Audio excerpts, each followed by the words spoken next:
የእሳት አደጋውን ለመቆጣጠር አብዚያ በለው ነገር የተሻለ ማድረግ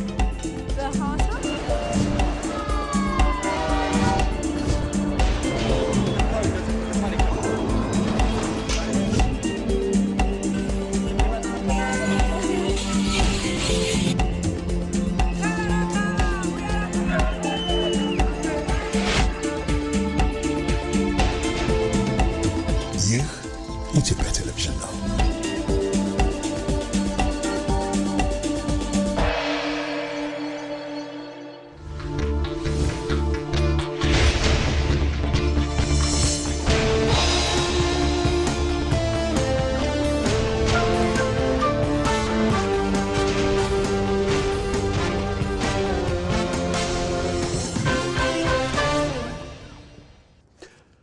ግንቦት 7 2018 ዓመተ ምህረት ተናስልኝ እንደምን አመሻችሁ። ኢትዮጵያ ቴሌቪዥን ነው ኢቲቪ 57 ጀምሯል። ዋና ዋና ጉዳዮችን ላስታውቃችሁ።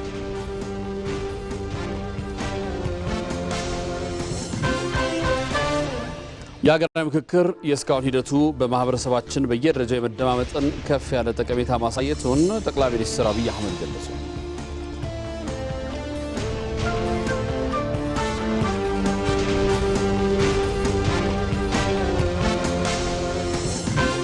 ኢትዮጵያ ሰሞኑን ከአሜሪካ፣ ፈረንሳይ፣ የተባበሩት መንግስታትና ብሪክስ አባል ሀገራት መሪዎች ጋር ያደረገችው ሰፊና ንቁ ዲፕሎማሲያዊ ትስስር እየተከተለች ያለውን የውጭ ግንኙነት ፖሊሲ ትክክለኛነት ያሳያል።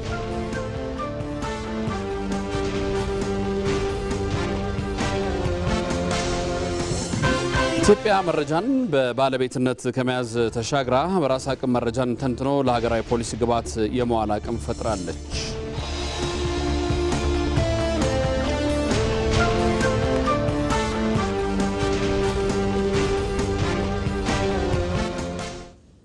ከዜናዎቹ ጋር አንተነህ ደግፌ ነኝ። አብራችሁን ቆዩ። የምክክር ባህል እንደ ኢትዮጵያ ላሉ ሀገራት እጅግ አስፈላጊ በመሆኑ ጠንካራ የሲቪክ ማህበረሰብ ባህል በመገንባት ያላሰለሰ የመነጋገር ልምምድና የሰከነ የወል መደማመጥን ግድ ይላል አሉ ጠቅላይ ሚኒስትር አብይ አህመድ።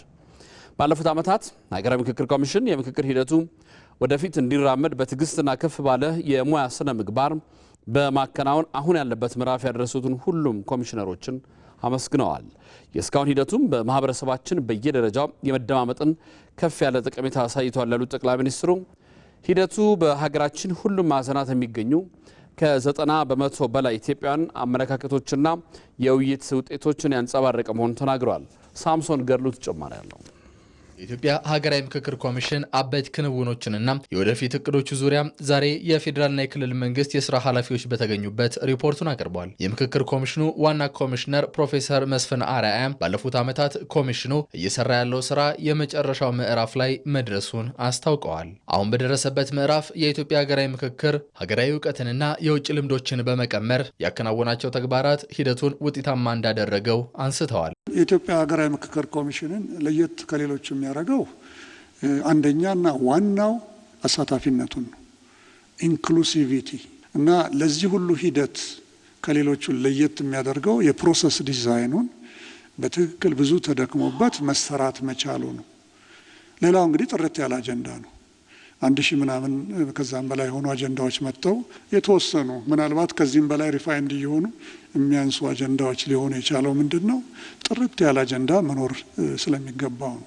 ሌላው የውሳኔ መዳረሻ ህገ ደንቦች ነው። እያንዳንዱን ስራ ስንሰራ ለእያንዳንዱ አካሄድ ህገ ደንቦች፣ መመሪያዎች በአዋጁን ተንተርሶ የሚወጡ አሉ እና ሌላው እዚህ ላይ ግን የፖለቲካ ቅቡልነት ነው። እዚህ ላይ መንግስት እኔ ጣልቃ አልገባ ነገር ግን የሚመጣውን ነገር ሁሉ እቀበላለሁ ብሎ ህዝብ ፊት ቃል ገብቶ የተቋቋመ ነው። ይሄ መጀመሪያው ነው፣ ያለቀለት ነው። ይሄ ራሱ የኛን የዳያሎግ ሂደት የተሻለ ያደርገዋል የሚል እምነት ነው ያለን። ከሌሎቹ ይለያል ማለት የኢትዮጵያ ሀገራዊ ምክክር ኮሚሽን ዋና ኮሚሽነር ፕሮፌሰር መስፍን አርአያ ኮሚሽኑ ኃላፊነቱን ተረክቦ ወደ ስራ ከገባበት ጊዜ አንስቶ በሰራቸው ከተሳታፊ ልየታ እስከ አጀንዳ ማሰባሰብ ድረስ ባሉ ተግባራት ሁሉ አካታችነትና አሳታፊነትን ማዕከል ማድረጉን በሪፖርታቸው አቅርበዋል። በአሁኑ ወቅት 1234 ወረዳዎች ተደራሽ ሆነዋል እና እነኚህ ወረዳዎች አጀንዳዎቻቸውን በየደረጃው ሀገራዊ ፋይዳ ያላቸው ይህን ስል ከባቢያዊም ቢሆኑ ሪጂናልም ቢሆኑ የኛ ብዙ አስቸጋሪ አይደለም። አጀንዳ ማሰባሰቡ ቀደም ብዬ እንዳልኩት በተለያየ መንገድ ነው የሚሰበሰበው በሜቶዶሎጂያችን መሰረት። አንደኛ ከታላላቅ ህዝባዊ መድረኮች ነው። ሁለተኛው በቀጥታ ለኮሚሽኑ ከቀረቡ ሰነዶች እንዲሁም ቀደም ሲል ከተደረጉ ጥናቶች ነው እንግዲህ ማሰባሰብ ስራዎች በስፋት የተከናወኑት። ያ ብቻ ሳይሆን ምናልባት እኛ ቢሮ የመጣችሁ ብዙ ታላላቅ ኃላፊዎች እንዳስተዋላችሁት ትልቅ ሳጥን ታች አለ። ማንም ሰው ወኪን አድርጎ እኔ ኢትዮጵያዊ ፋይዳ ያለው አጀንዳ ይሄ ነው ብሎ ይሰጣል። አንዳንዱም ማንኛችንም ቢሮ ምንም ሳይባል ገብቶ በፖስት አድርጎ ለኔም ለጓደኞቼ ኮሚሽነሮችም ሰጥቶ መሄድ ይችላልና በተናጠልም በግሩፕም አጀንዳዎች ሲቀርቡ ከርመዋል። አካሄዱ ይሄን ለማንም ክፍት ነው። ይሄ ነው እንግዲህ እንዳልኩት ለሁሉም ተደራሽ መሆን ከተፈለገ ህዝቦች ይሄ ነው አጀንዳችን፣ ቅድሚያ የምንሰጠው ይሄ ነው የሚለውን መቀበሉ በጣም ወሳኝ ነበር። እንግዲህ እነዚህ ህዝቡና የተለያዩ ባለድርሻ አካላት የልብ ትርታና ፍላጎት የተንጸባረቀባቸው ጉዳዮች ወደፊት ለሚሰሩ ስራዎች ጥልቅ መነሻዎች መሆን የሚችሉ የሀገር ሀብት ናቸው። ምክክር ከሚካሄድባቸው አጀንዳዎች በተጨማሪ በቀጣይ በየደረጃው ምላሽ ሊሰጣቸው የሚገቡ እንዲሁም የፖሊሲ ግብአት መሆን የሚችሉ በርካታ ጉዳዮች በአግባቡ ተሰብስበዋል። ዋናው የምክክር ጉባኤ መቼ ይካሄድ በሚለው ዙሪያ ማብራሪያ ሰጥተዋል። ምንድነው የመንግስት ድርሻ እንደ ባለ ድርሻ አካል ምንድነው? አንደኛው ይበልጥ አካታችነትና አሳታፊነትን ለማረጋገጥ ቀደም ብዬ እንዳልኩት የፖለቲካ ተዋናዮችና የታጠቁ ኃይሎች ወደ ምክክሩ መድረኩ እንዲመጡ ተጨማሪ እድሎችን መፍጠር ከኛ ይልቅ ለመንግስት ይቀላል ብዬ አስባለሁ። ይህን መድረክ መንግስት ያመቻቸ ቢሆንም እናውቃለን። በየጊዜው ከምክክሩ የሚገኘውን ምክረ ሀሳብ ለመተግበር ዝግጁነቱን በክቡር ጠቅላይ ሚኒስትሩም በኩል በሌሎቻቸውም በኩል በየጊዜው መገለጹ የህዝብን ቅቡልነት ያረጋግጠዋል። ካሁን በፊት እንዲህ ተናግረናል ብሎ የሚቆም አይደለም። ህዝባችን በየሄድንበት ቦታ ሁሉ የሚጠይቀን ጥያቄ እውነት እናንተ አጀንዳ ሰበሰባችሁ፣ እኛ ተመካከርን፣ መንግስት እንደው ይፈጸመው ይመስላችኋል? እኔ ምናልባት ይሄ የህዝቦች ጥያቄ ሳይሆን የልሂቃን ፍራቻ ሳይሆን አይቀርም ብዬ ነው የማስበው። ዞሮ ግን በየጊዜው ከመንግስት የሚሰጡ መልእክቶች የበለጠ ቅቡልነቱን ያረጋግጠዋል ብሎ ኮሚሽኑ ያምናል። እንግዲህ ይህንን በሀገራችን ታሪክ የመጀመሪያ ለሆነ ሂደት የክልልና የፌዴራል መንግስታት ወገኖቻችን እንዲሳተፉ አስቻዎች ሁኔታዎችን እንዲፈጥሩልን በትህትና ጠይቃለሁ። መቼ ነው የሚጀመረው መባሉ አይቀርም። እንግዲህ እኛ በጣም እየደከምና እየሰራን ያለ ነው። ይሄ ፊስካል የር ኢትዮጵያ ከማለቁ በፊት ምርጫው በኋላ የተቻለን አድርገን የእናንተ ሙሉ አመራርና በሎጂስቲክሱ ማለት ነው ገዛውን ካገኘን በዚህ ጊዜ ውስጥ ስራውን ለማስጀመር ምንችለውን ሁሉ እያደረግን ያለ ነው። ስለዚህ ይሄ በጣም ወሳኝ ነገር ነው። ለምን ሲምቦሊክ ነው። በዚህ የፓርላማ ጊዜ ነው የተመሰረት ነው የተቋቋም ነው። በዚህ የፓርላማ ጊዜ ደግሞ ስራችን መጀመር አለብን። ዳያሎግ አያልቅም። ዳያሎግ ይጀመራል። የተወሰኑ ስራዎች ሃርቨስት እየተደረጉ ወደ ውጤት እየመጡ ይላሉ። የኮሎምቢያ ዳያሎግ ከ2016 በፈረንጅ ጀምሮ እየሄደ ነው ያለው። ግን ቢያንስ እዛ የፋርክ ጠመንጃ ቆሟል። ያን ያህል የሚያስፈራ ነገር አይኖረውም። ስለዚህ ብዙ ጥያቄዎች አሉ። አንዳንድ አጀንዳዎቻችን ምናልባትም ጄኔሬሽኑን ትራንሴንድ የሚያደርጉም ሳይሆኑ አይቀሩም። ዞሮ ግን ቢያንስ በዚህ ጊዜ ውስጥ መጀመሩ ተገቢ ነው ብለን እናምናለን። በመድረኩ የተገኙት ጠቅላይ ሚኒስትር ዶክተር አብይ አህመድ የኢትዮጵያ ሀገራዊ ምክክር ከእሳቢው አንስቶ አሁን እስከደረሰበት ደረጃ ድረስ በሂደቱ ለተሳተፉ አካላት ምስጋናቸውን አቅርበዋል። ሀገራዊ ምክክሩ ከውጤቱ ባለፈ በሂደቱ ብዙ ልምዶች እየተገኙበት እንዳሉም አንስተዋል። መንግስት አስቀድሞ በወሰነው መሰረት ለኮሚሽኑ አስፈላጊውን ድጋፍ ማድረጉን አጠናክሮ እንደሚቀጥልም ገልጸዋል። በድጋሚ ዛሬ ላረጋግጥላችሁ የምፈልገው ጉዳይ የኢትዮጵያ መንግስት አሁን ያለው መንግስት ስልጣን ዘመኑን ሳይጨርስ የእናንተ ጉዳይ ከመጣ በተቻለ መጠን ሀሳቦቻችሁን ወደ መሬት ለማውረድ ሬኮሜንዴሽኖቻችሁን ተጠቅመን ለማሻሻል እስከዛም ሂደቱ ደግሞ የተሳለጠ እንዲሆን ለማገዝ በእኛ በኩል ዝግጁዎች ነን። በዚህ ጉዳይ እንደ መንግስት እንደ ፓርቲም ተወያይተን ጣልቃ መግባት የለብንም። ሲያሻቸው ግን መደገፍ አለብን ብለን በወሰንነው መሰረት ከኛ የሚያስፈልጋችሁን ድጋፍ እንሰጣለን። ከናንተ በሂደት የተገኘው እውቀት፣ የተገኘ ልምድ፣ የተገኘ ዊዝደም ደግሞ ለቀጣይ ስራችን እንደ ግብአት አድርገን ለመጠቀም በመንግስት በኩል ዝግጁ መሆናችንን ልገልጽላችሁ እፈልጋለሁ። ጠቅላይ ሚኒስትሩ በሪፖርቱ ላይ በሰጡት ሀሳብ የኢትዮጵያ ሀገራዊ ምክክር ሂደት ለሁሉ ተምሳሌት የሚሆንና የዛሬን ብቻ ሳይሆን የነገውን ትውልድ ከግምት ያስገባ ነውም ብለዋል። እናንተ ሄዳችሁበት ርቀት ሪፖርት አቅርባችኋል። እኛ አድምጠናል። በሰራችሁት ስራ ኮርተናል። ልጆቻችን በታሪክ ማህደር ውስጥ የናንተን ስራ የናንተን ጥረት እየመነዘሩ እያዩ ብዙ ትምህርት እንደሚያገኙበት ጥርጥር የለውም። ምክንያቱም በብዙ አፍሪካ ሀገራት ይህ ስራ የተሰራው እናንተ በለፋችሁበት መንገድ አይደለም። አብዛኛው የአፍሪካ ሀገራት የህገ መንግስት ማሻሻያ የተደረገው የመሪዎቹን የስልጣን ጊዜ ለማራዘም ነው። የኛ ኮንስቲቱሽን ደግሞ የሚቀየረው እድሜ ገደብ የሌለውን የስልጣን በኢትዮጵያ ህገ መንግስት ጠቅላይ ሚኒስትሩ ፓርቲው እስካሸነፈ ድረስና መምረጥ እስከቻለ ድረስ የጊዜ ገደብ የለበትም። አሁን ባለው ህገ መንግስት አሁን እየተወያየን ያለነው ግን ያ አደገኛ ነው እንገድብ ብለን ነው። በብዙ ሀገራት ያለው ግን ከዚህ ተቃራኒ ነው።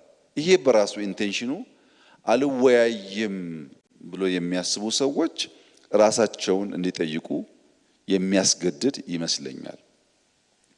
እንዴት ነው መንግስት ወዶ ፈቅዶ ህዝብ ተወያይቶ ስልጣኔ በህግ ተገድቦ የህዝብ ጥያቄዎችን በህገ መንግስት ተካተው እንዲሻሻሉ ፍቃድ አለኝ ሲል ለዚያ መሻት የሚታገሉ ሰዎች አንወያይም እንዴት ይላሉ? ካልተወያዩስ ለምን ፖለቲካ ይፈልጋሉ? ፖለቲካ ፕራይመሪሊ ውይይት ነው።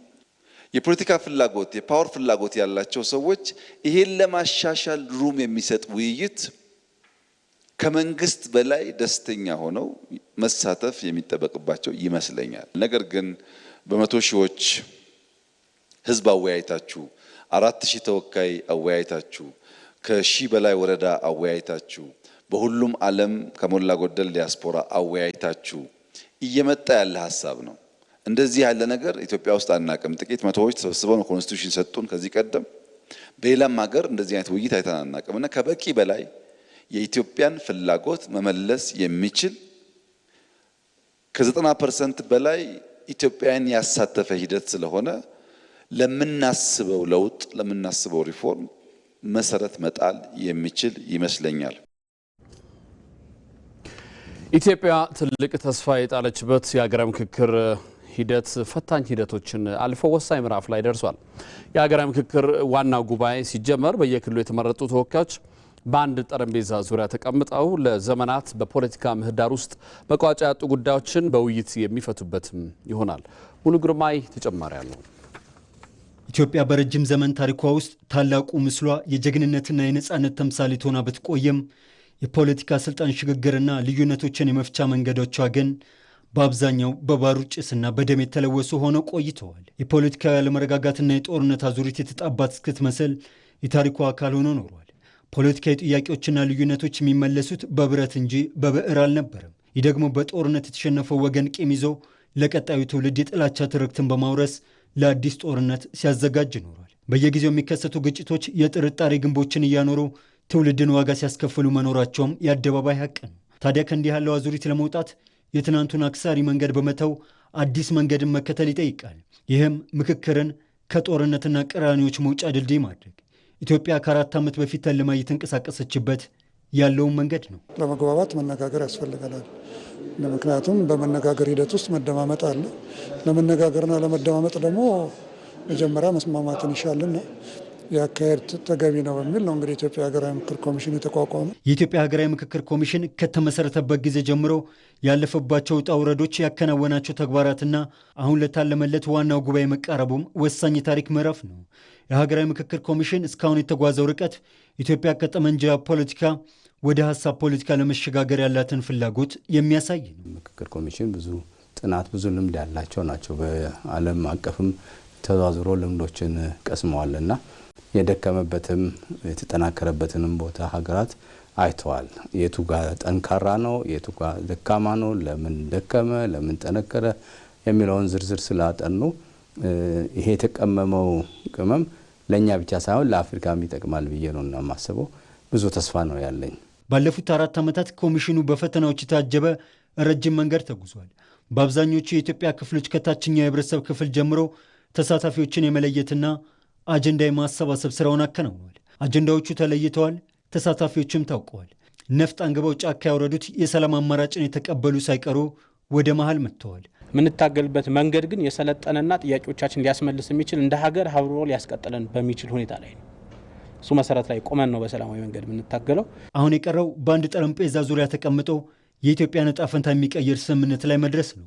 የሀገራዊ ምክክር ዋና ጉባኤ ሲጀመርም በየክልሉ የተመረጡ ተወካዮች በአንድ ጠረጴዛ ዙሪያ ተቀምጠው ለዘመናት በፖለቲካ ምህዳር ውስጥ መቋጫ ያጡ ጉዳዮችን በውይይት ይፈታሉ ተብሎ ይጠበቃል።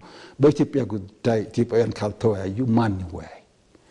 እንደ ቬኔዙዌላ ሌሎች ሀገሮች ወይም ደግሞ አሁን በኢራን እንደሚደረገው ነው ራሳችንን መወሰን ያለብን። ስለዚህ ይህንን ታሪክ መስራት የሚችል ትውልድ ከዛ ውስጥ የወጡ ናቸው ወንድሞቻችን። ስለዚህ የዚህ አንጸባራቂ ሂደት አካል መሆኑን እንዳያመልጣቸው አንድ ላይ ሆነን ሀገር መገንባት እንችላለን። ሀገራዊ ምክክሩ ለአንድ ወቅት የሚደረግ የመድረክ ዝግጅት አይደለም። ይልቁንም ኢትዮጵያ በጦርነትና በጠመንጃ ንግግር ፋንታ በውይይትና በሐሳብ በላይነት የምትመራበትን ባህል የመገንቢያ መሰረት ነው። ካለፈው ቁስል በመማር በምክክር ለመሻገር የተጀመረው ጉዞ የታሪክ አቅጣጫ ቀያሪ እንዲሆንም የኢትዮጵያውያን መሻት ነው። ምክክሩ ከአሮጌ የፖለቲካ ባህል ወደ አዲስ ምዕራፍ ለመሻገር ለኢትዮጵያውያን የመጣ ዕድል ነው። አንዱ የሌላውን ታሪክና ማንነት እውቅና የሚሰጥበት፣ የተዛቡ ትርክቶች የሚታረሙበትና ስልጣን በህዝብ ድምፅና በህጋዊ መንገድ እንጂ በጉልበት እንዳይያዝ የሚያስችል ብሔራዊ መግባባት መፍጠር እንዲሁም ልዩነቶችን በሰለጠነ መንገድ የመግለጽና የመቻቻል ባህልን ከስር ጀምሮ የሚጠናከርበት መድረክ ማድረግም የምክክሩ ግብ ነው። የዋናው ጉባኤ መቃረብ የሚያበስረው አንድ ትልቅ እውነት አለ። መፍትሄውም እጃችን ላይ ነው የሚለው። ኢትዮጵያውያን ለዘመናት የቆዩ ቁስሎቻቸውን በገዛ እጃቸው እንዲያከሙም የቀረበ ታሪካዊ ጥሪ ነው። ኢትዮጵያ በምክክር ሂደት ውስጥ የጣለችው ተስፋ ልዩነት ሳይደመስሱ አብሮ መኖር የሚያስችል አዲስ ብሔራዊ ውል ማሰር ነው። አሜሪካ፣ ፈረንሳይ፣ የተባበሩት መንግስታትና ብሪክስ አባል ሀገራት መሪዎች ጋር ያደረገችው ሰፊና ንቁ ዲፕሎማሲያዊ ትስስርና ተሳትፎ እየተከተለች ያለውን የውጭ ግንኙነት ፖሊሲ ትክክለኛነት ያሳያል። እነዚህ የዲፕሎማሲ መንገዶች ኢትዮጵያን በዓለም አቀፍ ፖለቲካ ወዴት ይወስዳታል? ተከታዩም የአዝመራ ሞሴ ዘገባ ትኩረቱን እዚህ ላይ አድርጓል።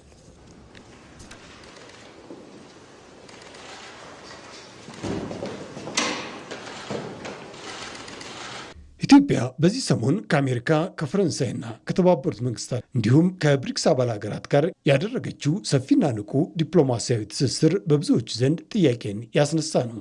ኢትዮጵያ ይህን ያህል የዲፕሎማሲ ተሳትፎ ውስጥ የገባችው አቅም አንሷት ነው ወይንስ ብቸኛ ስለሆነች አጋር ፍለጋ ወይንስ ደግሞ የታሪክና የአቋም ሽግግር እያደረገች ነው የሚሉ ጥያቄዎች። ይህ ግን ኢትዮጵያ በዓለም አቀፍ ፖለቲካ ውስጥ ያላትን ስልታዊ ተፈላጊነት ተጠቅማ ብሔራዊ ጥቅሟን የምታስከብርበት አዲስ የታሪክ ምዕራፍ እየከፈተች መሆኑን የሚያሳይ ነው።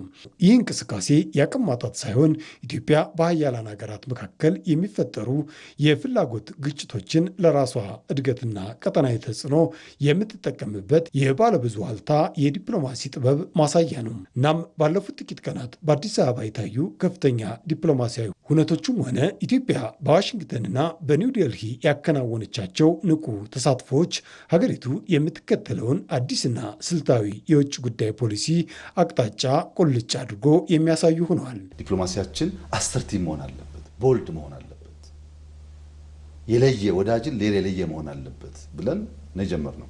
በዚህ ነው እንግዲህ በርከት ያሉ ስትራቴጂክ አጋር ኦል ዌዘር የሚባል ወዳጆች በንግግር ብቻ ሳይሆን በፍርርም ደረጃ የደረሱ።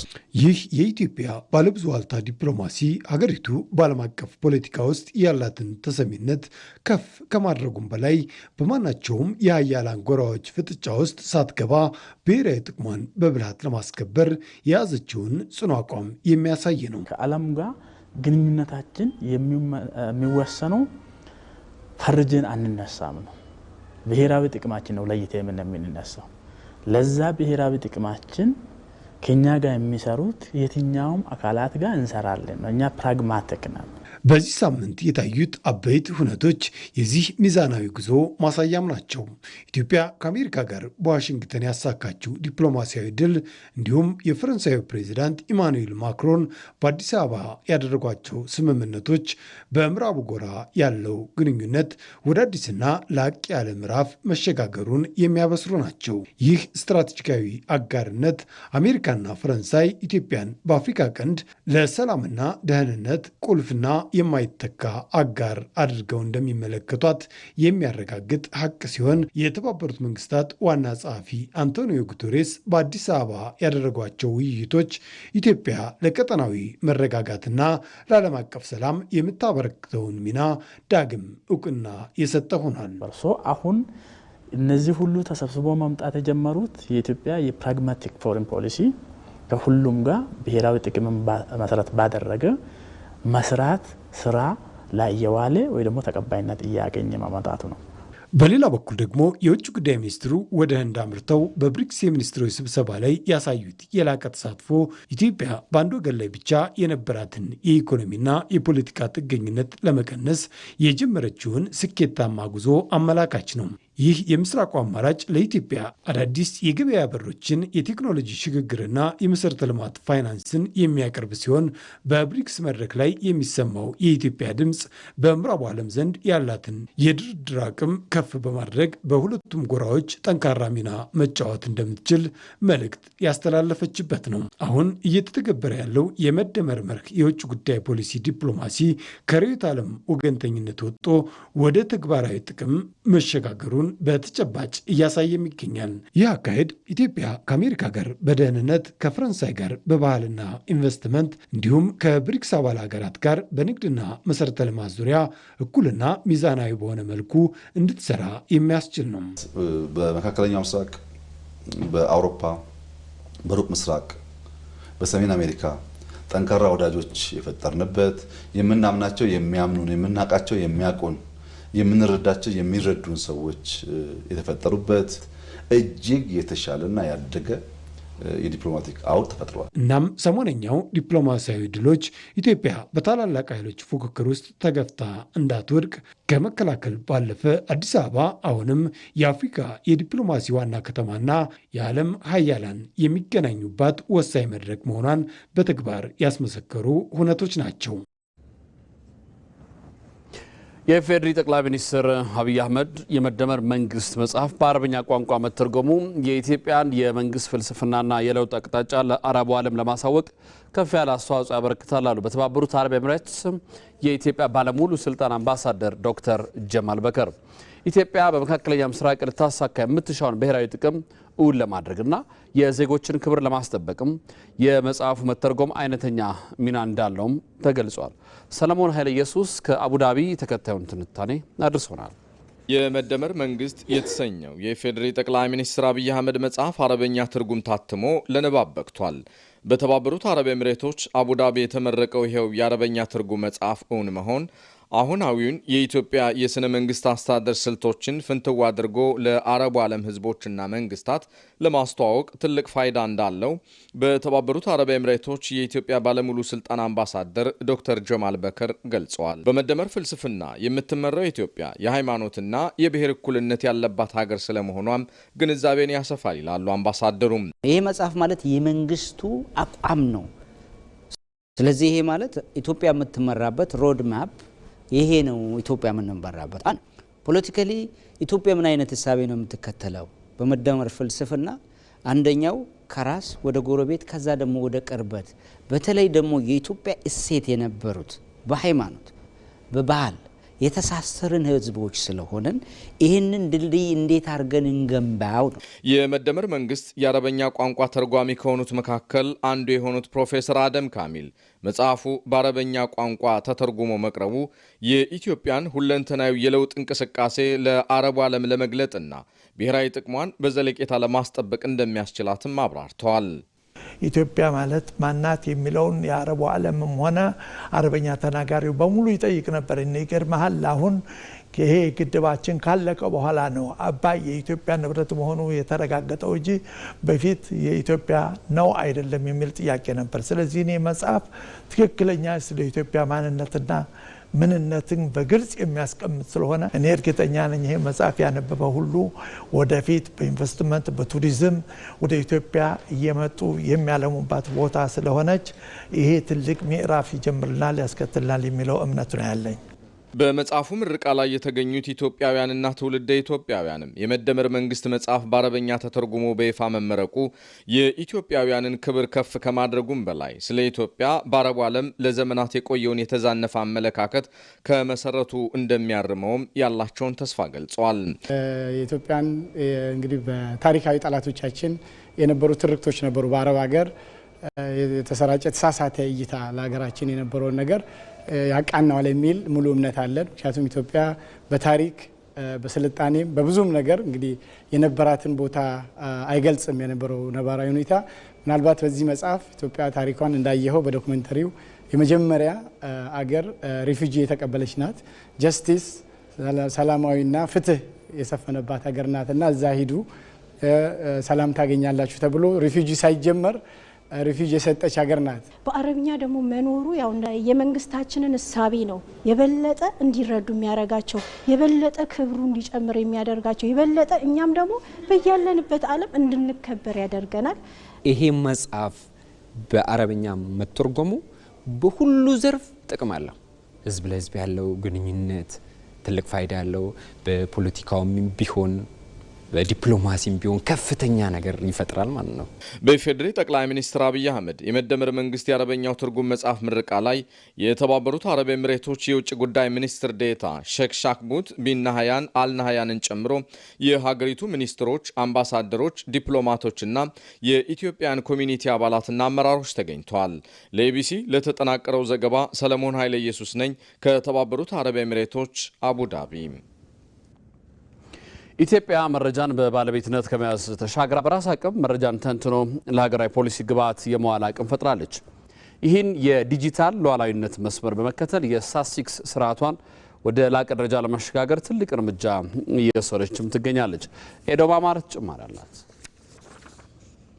በመረጃ ቴክኖሎጂ የታገዘው የዲጂታል ዘመን መረጃን እንደ መሬት፣ ባህርና የአየር ክልል ሁሉ የአንድ ሀገር የማይደፈር የሉዓላዊነት አካል አድርጎታል። ይህ የመረጃ ሉዓላዊነት በአንድ ሀገር ውስጥ የሚመነጩ መረጃዎች በሙሉ በሀገሪቱ ሕግና ደንብ ስር ብቻ እንዲተዳደሩ የሚያስገድድ የቁጥጥር ስልጣንን ይሰጣል። ይህ መርህ ፖሊሲዎች በራስ መረጃ ላይ እንዲመሰረቱ ከማድረግ ጀምሮ የሀገርን ብሔራዊ ደህንነት ከሳይበር ጥቃት ለመጠበቅ የዜጎች የግል መረጃን ለንግድም ሆነ ለሌላ ፍላጎት እንዳይበዘበዝ ለመቆጣጠር እንዲሁም የሀገር ክብርን ለማስጠበቅ የሚደረግ የዲጂታል ዘመን ቀዳሚው የመከላከያ መስመር ነው። ይህም መረጃን በባለቤትነት መያዝ ብቻ ሳይሆን የዲጂታል ቴክኖሎጂን በመጠቀም መረጃዎችን በአግባቡ መተንተንና ለፖሊሲ ግብዓት የመዋል ነፃነትን የማረጋገጥ ጉዳይም ነው። አንድ ሀገር ራሱን የሚበይንበት ወይም ዲፋይን የሚያደርግበትና መረጃን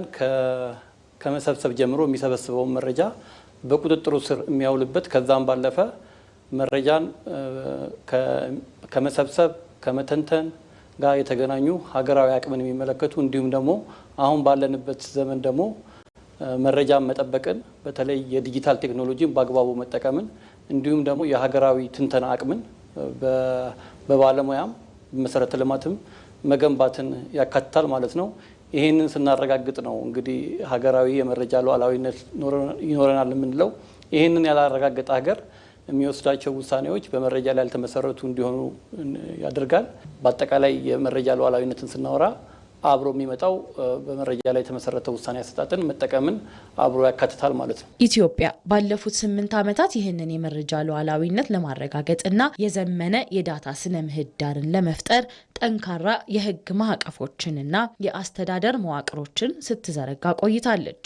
በተለይም በግብርና ቆጠራ፣ በስነ ህዝብና ጤና መረጃ አሰባሰብ እንዲሁም በሪፖርት ትንተና ረገድ ትልቅ ስኬት መመዝገቡ እነዚህ ስራዎች በተግባር ውጤት ማሳየት ለመጀመራቸው ዋነኛ ማሳያ ነው። ከስታትስቲክስ ስርዓት ጋር የተገናኙ የህግ ማዕቀፎችን ጀምሮ በሀገር ደረጃ የምናመነጫቸውን ማመንጨት ያለብንን ለፖሊሲ ጥቅም ላይ ሊውሉ የሚችሉ መረጃዎችን ለይቷል። ቆጠራዎችን፣ ሰርቬዎችን፣ የአስተዳደራዊ መረጃዎችን ማዘመን እንዲሁም ደግሞ በዘመናዊ አግባብ ሊመጡ የሚችሉ መረጃዎችን በተመለከቱ የሚከናወኑ የማዘመን ስራዎችን ለይቷል።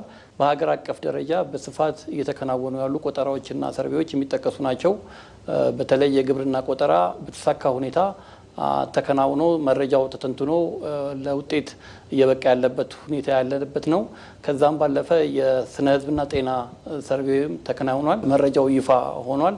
እነዚህ ጉዳዮች በአጠቃላይ የሚያሳዩት ሀገራችን በመረጃ ሉዓላዊነት አንጻር ከፍተኛ የሆነ ስራዎችን እየሰራችና ወደ ከፍተኛ ደረጃ እየተሸጋገረች መሆኑን ያመለክታል። ሀገራዊ የዳታ ሉዓላዊነትን ይበልጥ ለማጠናከርና የተቀናጀ የልማት አስተዳደርን ለመዘርጋት በቀጣይ ሳምንት ከግንቦት 10 እስከ 12 ቀን 2018 ዓ.ም ትልቅ ጉባኤ ይካሄዳል። ይህ ጉባኤ በኢትዮጵያ ስታቲስቲክስ ስርዓት ላይ ትኩረቱን በማድረግ ኢትዮጵያ በራሷ መረጃ ላይ ያላትን የቁጥጥርና የትንተና አቅም ወደ ላቀ ደረጃ እንደሚያሸጋግር ይጠበቃል። ይህ ሀገራዊ መንገድ መረጃን እንደ ስትራቴጂያዊ ሀብት በመቁጠር የዳታ ሉዓላዊነትን ማስከበር፣ ኢትዮጵያ በዲጂታሉ ዓለም ያላትን የውሳኔ ሰጪነት አቅም የሚያጎለብትና የዜጎችን መብት የሚያስከብር ወሳኝ እርምጃም ነው።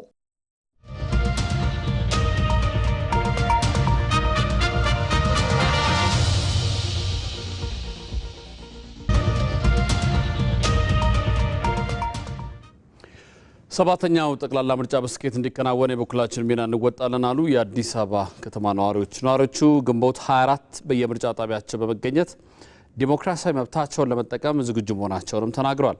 አስተያየታቸውን እንደሚከተለው ይቀርባል። ካርድ ወሰደ ማለት መረጥ አይደለም። ስለዚህ ይሄ ነገ አረግ ተረካቢ የሆነ ወጣት የወሰደውን የምርጫ ካርድ ለሚፈለገው ዓላማ ነገ 5 ዓመት ይመራኛል ያስተዳድረኛል የሚለውን አካል መምረጥ አለበት የሚል እምነት አለኝ። ሲቀጥል በዛው ደግሞ ምርጫው ካለቀ በኋላ የተፎካካሪ ፓርቲ የሚሆን ሌላም አካል ይሁን ምርጫው ሰላማዊ ዲሞክራሲ በሚሆንበት መንገድ ሁከት ሳይበጠበጥ እርስ በርሳቸው ሰላም ተባብለው ተመራርቀው በቀጣይ ሀገራችን የጋራ የሚበለጽግበት መንገድ እንዲፈጠር የሚል ሀሳብ ነው ያለኝ። ምርጫ ካርድ ደግሞ ወስጄ ያለው ዝግጁ ነኝ ሁሉም። እሱም ደግሞ ያው የምታለፍ ቀን እንትን እያልኩ ነው ሁሌ እየሰማ ነበር። ያው ደግሞ ይበጀኛል የሚለውን ደግሞ ለመምረጥ ዝግጁ ነኝ። ምርጥ ነው ዘንድሮ በቃ አሪፍ ነው። ክርክሩ ራሱ በጣም ደስ ይላል። ሁሉም ነገር ምርጥ ነው። በጣም አሪፍ ነው። እንደ ሴት እንደ ወጣት ደግሞ በዚህ ሰዓት ላይ ምርጫው ላይ የወጣት ተሳትፎ በጣም አስፈላጊ ይመስለኛል። ስለዚህ እንደ ሴት እንደ ወጣት ያንን ተሳትፎ ለማድረግ ዝግጁ ነኝ ማለት ነው። እንደዚህ ጋም የሀገራዊ ሰባተኛ ምርጫ ላይ ካርድ ወስዶ ድምጽ የመስጠት መብት ብቻ አይደለም፣ ይሄ አጋጣሚ ነው። በዚህ አጋጣሚ ኤክሰርሳይዝ መብታቸውን ኤክሰርሳይዝ ማድረግ ያስፈልጋል። የሚፈልጉትን የሚያምኑበትን ፓርቲ መምረጥ መቻል ይኖርባቸዋል። ከዛ ባሻገር ደግሞ ምርጫው ሰላማዊ እንዲሆን በየአካባቢው ላይ ኃላፊነት ሁሉም ሰው ሊወስድ ይገባል። ግን ካርዳቸውን የመጠቀም የቦልድ ተደርጎ መሰመር መቻል አለበት የሚል ሀሳብ አለ። እኔ አሁን እንደ አንድ ኢትዮጵያዊና እንደ አንድ ወጣት በሰላምና በጥሩ ነገር ቢሄድ ምርጫው ደስ ይለኛል። እኔም ደግሞ ድርሻ አለብኝ አለ ሀገር። ለዚህ ለመርቅ ዝግጁ ነኝ። በሚዲያ የሚያስተላልፉትንም እየሰማን ነው እያየን ነው እና እኛም ደግሞ የምንመርጠውን ያው ተዘጋጅተናል ለመምረጥ ማለት ነው። ሰላም እንዲሆን የሁላችንም ትብብር አንድ ላይ ሆነን ተጋግዘን ችን ምርጫውን ማሳለፍ እንዳለብን ነው ማምነው ነኝ። ሁሉም በሰላማዊ መንገድ እንዲጠናቀቅ ማለት ነው።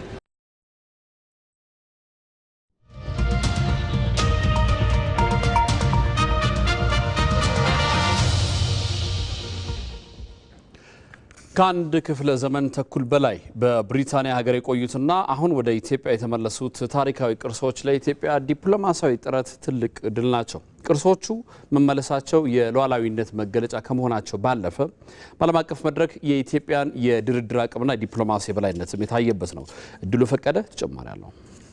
ታሪክ የሀገር ማንነት፣ ቅርሶች ደግሞ የዚያ ማንነት ሕያው ምስክሮች ናቸው። ከ158 ዓመታት በፊት በመቅደላ ጦርነት ወቅት በተለያዩ መንገድ ወደ ብሪታንያ የተወሰዱት ታሪካዊ የኢትዮጵያ ቅርሶች ዛሬ በክብር ወደ መጡበት ምድር ተመልሰዋል። እነዚህ ቅርሶች ተራ ቁሶች አይደሉም። የኢትዮጵያዊነት ጽናትና የጀግንነት ተምሳሌት ተደርገው የሚወሰዱ ናቸው። እነዚህ የአፄ ቴዎድሮስ አሻራዎች የነበሩ ቅርሶች ወደ መነሻ ሀገራቸው ኢትዮጵያ መመለስ አሁን ላይ የኢትዮጵያን የዲፕሎማሲ ስኬት የሚያሳይና ኢትዮጵያ ቅርስን በማስመለስና ታሪክን ጠብቆ ለትውልድ ለማስተላለፍ የምታደርገውን ጥረት ፍሬ ማሳያም ጭምር ናቸው። ኢትዮጵያ ቅርስ ባለስልጣን ትልቅ ሚና ነው የተጫወተው። ከቱሪዝም ሚኒስቴር መስሪያ ቤት በመተባበር እንደዚሁም ከኢትዮጵያ ፌዴራዊ የውጭ ጉዳይ ሚኒስቴር መስሪያ ቤት እና በእንግሊዝ ሀገር ያለው የኢትዮጵያ ኤምባሲ የጋራ ጥረት የተቀናጀ ስራ ነበረ። ቀላል አይደለም የዲፕሎማሲው ስራ። እነዚህ ቅርሶች መመለሳቸው ለኢትዮጵያ ትልቅ የዲፕሎማሲ ድል ተደርጎ የሚወሰድ ነው። በተለይም ለወጣቱ ትውልድ የሀገርን ክብር የማስጠበቅና የታሪክ ባለቤት የመሆንን ትልቅ ትርጉም ማውረስም ያስችላል። እንደ ሀገር ትልቅ ኩራት ነው። አንደኛ እዛ ላይ የምናየው ነገር ጥበብንም ጭምር ነው። ምን ያክል በዛን ጊዜ አባቶቻችን፣ አያቶቻችን፣ ቅድመ አያቶቻችን በጥበብ ምን ያክል የተካኑ እንደነበሩም ጭምር ትውልዱ እንዲማርበት ከዛ ጀግንነትንም ጥበብንም ሀገር ማቆየትንም ጭምር እንዲማርበትም ያደርጋልና እኔ በጣም ትልቅ ኩራት ነው የተሰማኝ። ከሰው ሀገር ልክ እዚህ ተጨባጭ መምጣቱ ወጣቱም ጭምር እንዲማርበት ጀግንነትን፣ ጥበብን፣ ታሪክንም ጭምር እንዲማር ያደርጋልና ቅርሶቹን ለማስመለስ የተደረገው ጉዞ ቀላል አልነበረም። ነገር ግን ለዓመታት የዘለቀው ዲፕሎማሲያዊ ድርድር ዛሬ ፍሬ አፍርተዋል። ይህም የኢትዮጵያ የውጭ ግንኙነት በባህላዊና ታሪካዊ እሴቶች ጥበቃ ረገድ እያሳየ የመጣውን ብስለትና ተሰሚነት አመላካች ሆነዋል። ከዲፕሎማሲያዊ አኳያ ትልቅ ስኬት ነው። ሁለተኛ ደግሞ በጣም ሁለቱንም ህዝቦች የሚያስተሳስር ሁለቱንም መንግስታት የሚያስተሳስር በስራቸው ያሉ ተቋማትንም ደግሞ ግንኙነታቸውን የሚያጠናክር መልካም ስኬትም ነው፣ ደሞም ጅምርም ነው ማለት እንችላለን። ውድ የኢትዮጵያ አሻራዎች ያረፉባቸው እነዚህ ቅርሶች የትውልድ ትስስርን በማጠናከርና የሀገር ገጽታ በመገንባት ረገድ ያላቸው ሚና ከፍተኛ ነው። በዚህም የታሪክ እውነት እንዲመለስ ነገንም በታሪክና ቅርስ ትናንትን ከዛሬ ዘመናዊነት ጋር ያዋሃደችና ከነገ እውነታ ጋር ያጋመደች ኢትዮጵያን ለማጽናት ምሰሶ የሚሆን ነው።